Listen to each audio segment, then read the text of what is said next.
Hello welcome to our channel.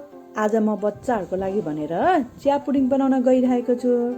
यसमा fibre हुने भएकोले कन्स्टिपेसन हुने बच्चाहरूको लागि पनि यो एकदमै राम्रो मानिन्छ।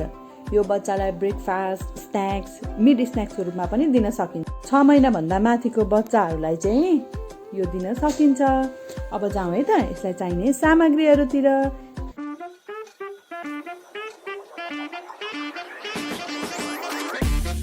चिया सिड्स 1 चम्चा। मैले चाहिँ आज 2टा स्ट्रबेरी र एउटा बनाना लिएको छु। हजुरहरूले चाहिँ आफ्नो सिजन अनुसारको जुनसुकै बेरिज अथवा फ्रुट्सहरू लिन सक्नुहुन्छ, जस्तै apple, banana, pears, grapes, mango, chikoo et cetera. अनि मैले चाहिँ 1 चम्चा ड्राई फ्रुट्स र सिड्सको पाउडर लिएको छु।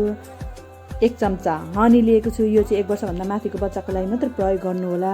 1 गिलास दुध 1 वर्षभन्दा माथिको लागि मात्रै एनिमल मिल्कको प्रयोग गर्नुहोला। 1 वर्षभन्दा मुनिको बच्चा छ भने चाहिँ फर्मुला मिल्क एड गर्न सक्नुहुन्छ वा घरमा जमाएको दही पनि प्रयोग गर्न सक्नुहुनेछ।